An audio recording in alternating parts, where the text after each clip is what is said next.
we're going to have from the science department, Susie Torrance, come up and talk to us about Elise. So please, yeah, every time, welcome them up to the stage.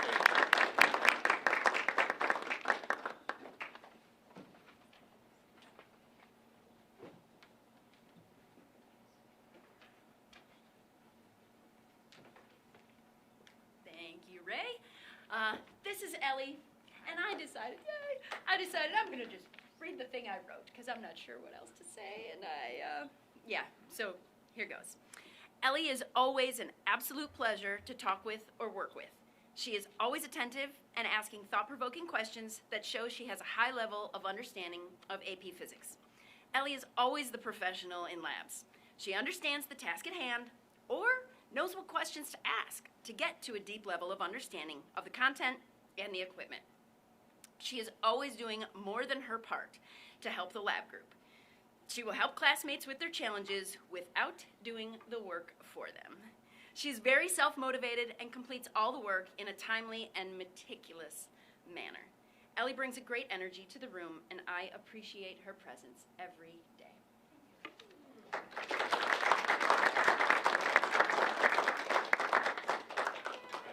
And that way, take a little picture, a little individual shot. And next from our Fine Arts Department, in particular our Arts Department, we're going to bring up Allie McLean to talk to us about Maya. So, come on.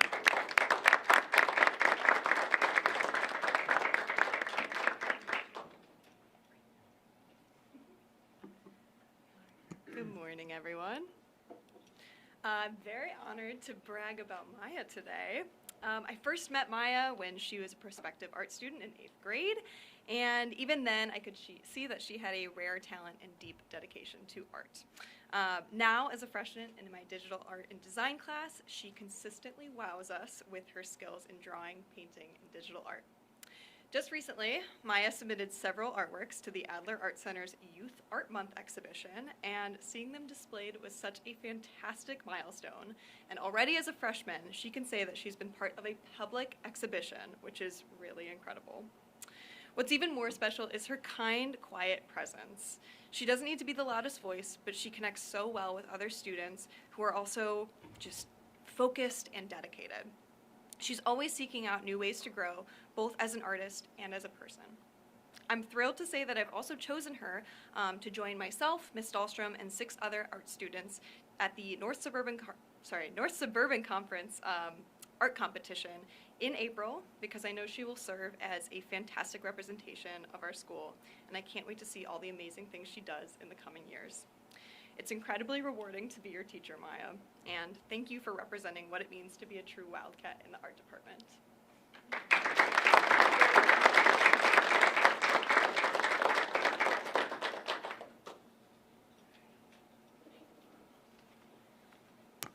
All right. Next, from our prevention and wellness area, we're going to have Dr. Brenda Nelson, and she's going to be talking about 2 students, only one of whom is here. One might be on spring break a little early, but is joining us via the live stream. So Brenda's going to talk to us about Evelyn and Anne.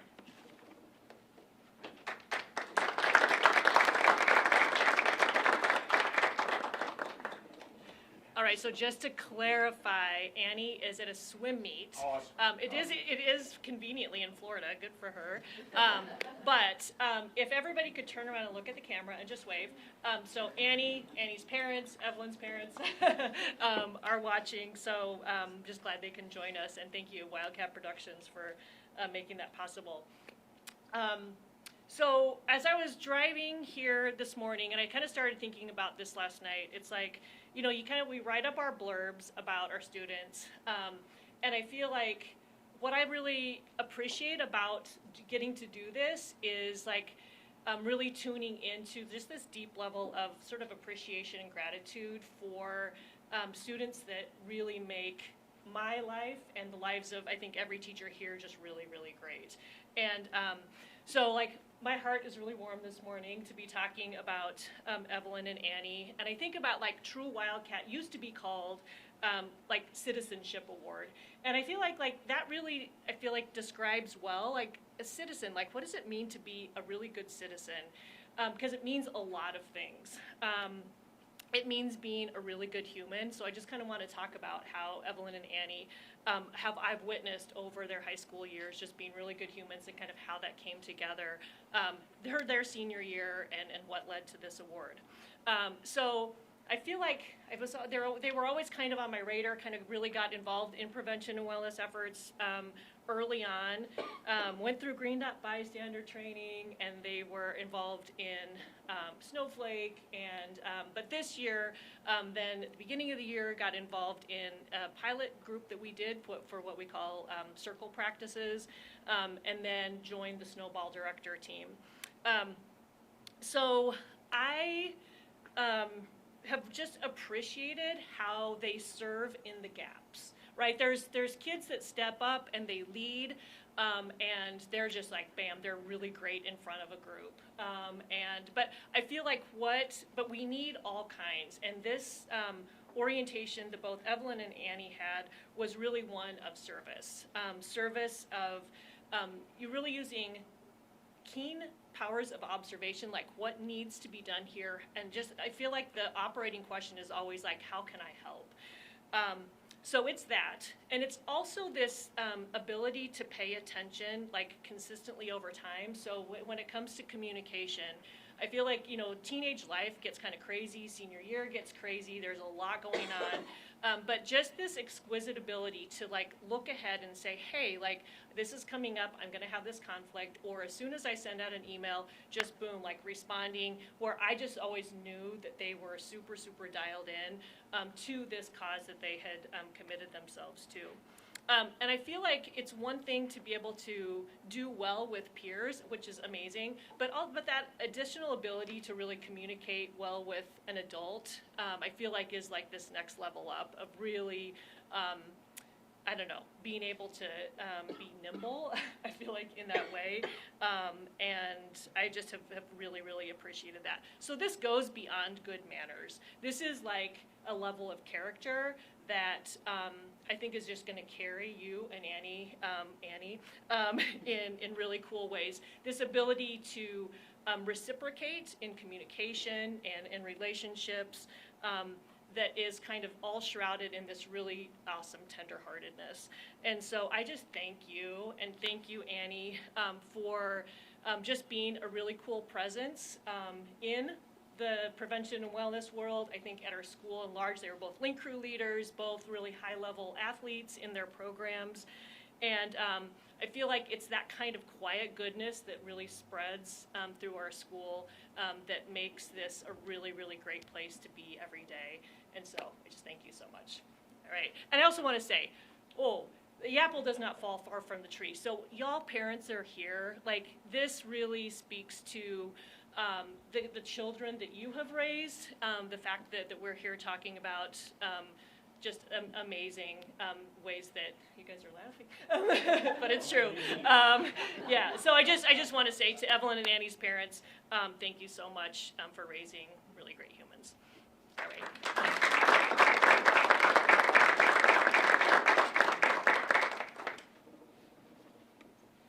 And next we'll hear from the Social Studies Department, Mr. Dennis Duffy, who's going to tell us a little bit about Sophia. So come on up.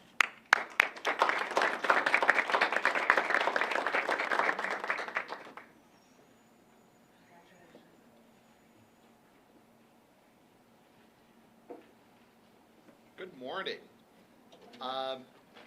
This is Sophia. She is an amazing kid, and I'm going to give you a bunch of reasons why I didn't nominate her, and then some reasons why I did nominate her. So, the first reason I didn't nominate her is that she's brilliant.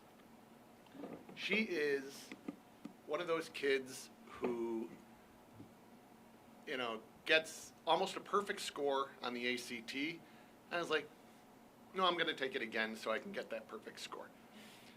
That's not why I nominated her, but it's nice having a kid that smart and driven and intrinsically motivated in your class, in your activities, and that kind of thing.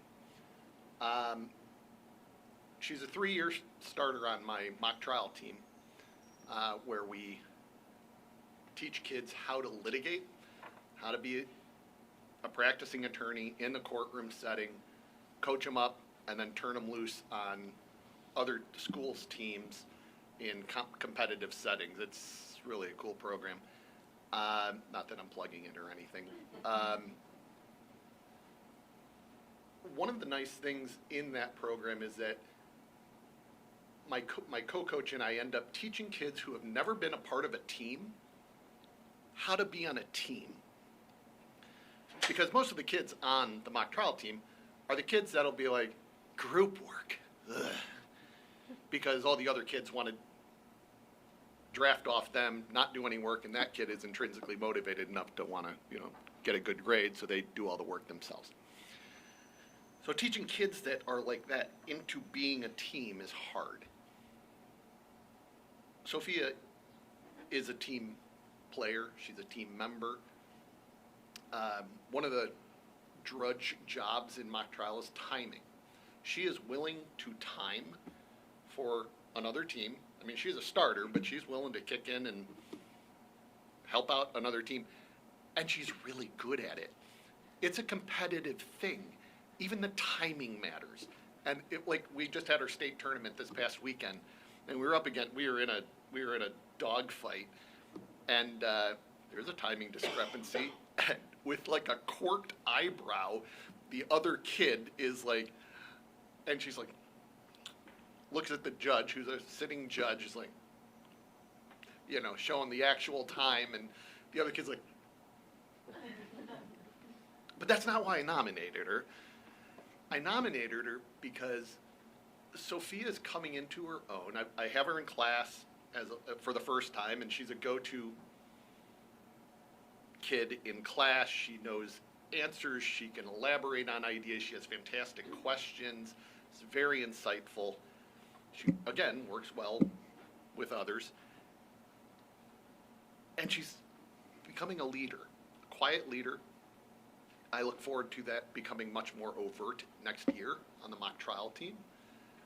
And it's just so gratifying to have an activity where I can see a student grow from freshman year and being sort of unsteady and not exactly sure, but holding it together because they're surrounded by these juniors and seniors that seem to know everything. As they step into that role themselves, junior and senior year, it's a very gratifying thing to see that growth over time. And I know that you're going to step into that role, Sophia. So really, I nominated her because of the past, the present, and the future, and all the great things you're going to do. So, thanks.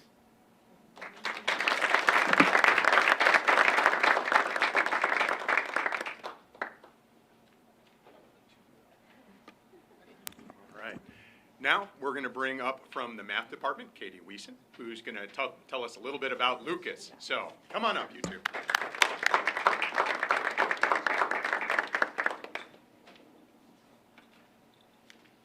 I'm also going to read from this because I'm concerned that if I don't, I'll go on for too long. I tend to be a little long-winded, so I'm trying to watch my own time.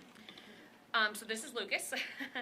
He is a student in my AP pre-calculus class. And over the past couple years, Lucas has made a diagonal move from regular geometry to Algebra 2 Honors, and then from Algebra 2 Honors to AP Pre-Calculus, right? So diagonal moves every year in math. With that, he's constantly challenging himself to just be better, learn more. Currently, he's earning a great grade, but whatever. Kids in AP, they're intelligent and stuff, but mostly that comes from him coming in early every single morning, including a couple mornings where my kiddo was sick, and he would just look at the teacher I share a room with and just be like, is she here, is she not here, just to come in and do his homework in the morning or just ask a random question. So he's putting in a lot of extra time to understand the content. This class that we have, this AP Pre-Calc, and I see a handful of my students and they can attest to this, we work a lot with other people. It is a very collaborative environment. When we have new groups, I make them introduce themselves and have a fun little discussion point, because as part of growing up and in this environment, it's important to know how to work in groups. As Mr. Duffy was saying, there's sometimes, kids who just coast, and in my class, that's not the deal. Everyone needs to be involved. So with that, Lucas knows how to do that, really tries to get everyone involved, tries to make it a positive experience, and is like the exemplar for what I want students to be in class when we do that. First semester, Lucas also spearheaded an idea for a study session at the library before our unit exam. He was like, I just have a couple more questions. Is there any way? Is there any way? Is there any way? And it ended up being where I was able to go to Cook Library for 5 hours, 6 hours? We were there a while. We closed the library down. But it was Lucas's idea, and now I continue to do that with all of our different exams and stuff, just to give students another opportunity to just kind of ask questions and to have that study group. So I am very lucky to have had the opportunity to work with this fine young man this year.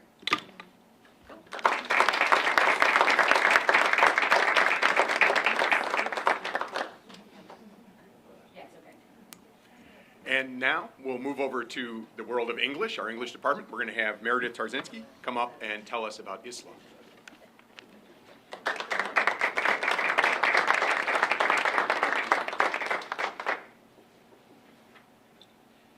Hi. I'm also going to read just because of time's sake, as I do the same. I go ahead and talk a little much. So let me find my page here. It's also kind of lengthy, but we'll see what we can do here. Okay, so this is Isla. So Isla has climbed mountains. Perhaps she hasn't climbed literal mountains, though I wouldn't be surprised if you attempted that too, sometime in your own life. But I'm talking about literary mountains, written ones.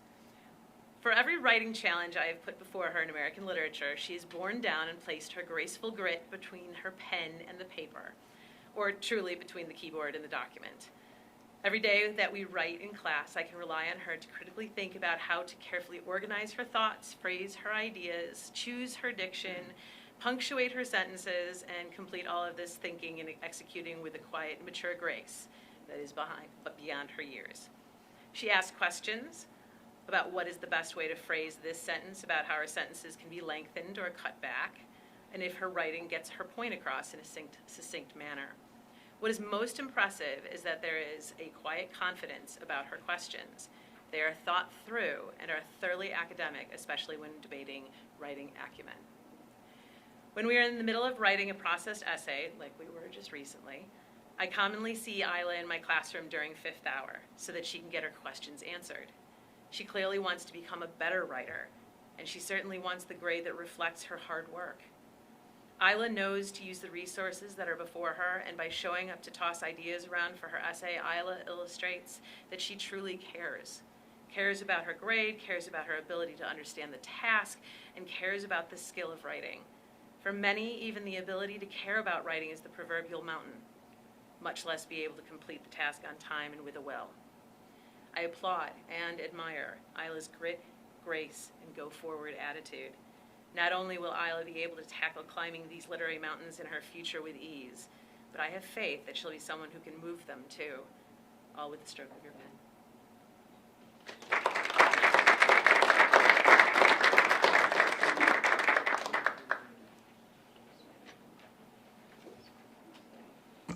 All right. From Family and Consumer Sciences, we're going to have Katie Gallivan come and introduce us to Christian. Please, welcome to.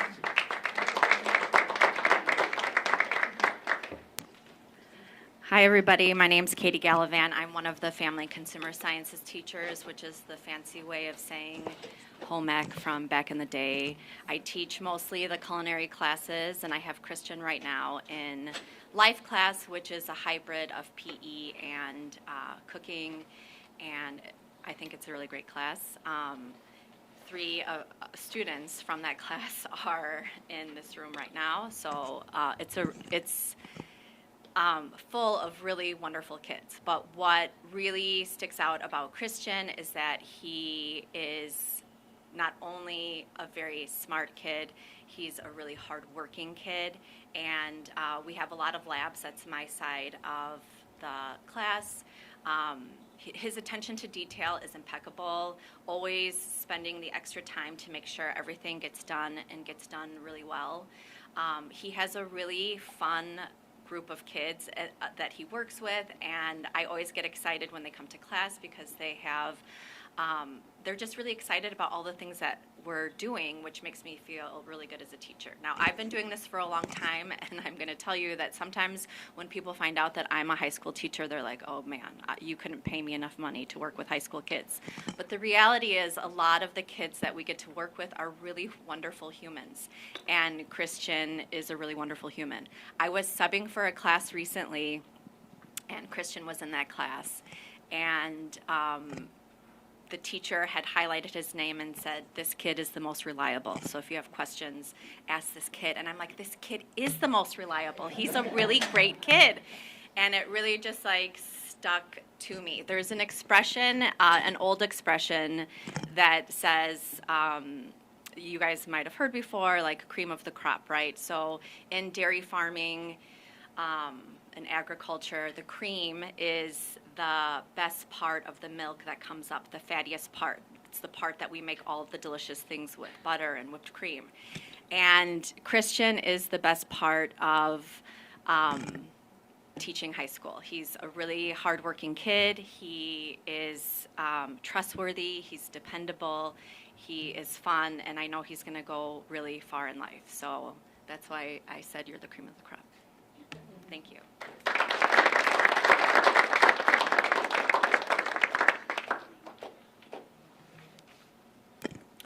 And lastly this morning, we're from our World Language Department, German language in particular, we're going to have Heidi Lechner come and introduce us to Michael.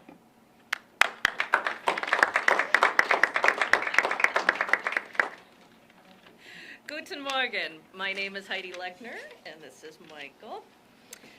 So, Michael is a junior in my dual credit German 3 course, and is therefore both a high school student and a College of Lake County college student. I am recognizing him today for his excellence in the German classroom and ability to perform both as a high school and college student. I would like to celebrate Michael's passion for learning, his strong organizational skills, and attention to detail. In addition to starring in the school musical Les Mis, Michael was also selected to be a member of the Illinois All-State cast of Newsies this year. Right? Got that right? As a result, he had to miss some school, but was always on top of his learning. He sends me proactive emails, he catches up on any missed work, and follows all directions to a T. He always confirms that everything I write out is what he should do, and he does it flawlessly. He is organized, his work is a joy to behold, and he's pretty marvelous. So, Michael, as I call him, bleib so wie du bist. Stay just as you are. Thank you.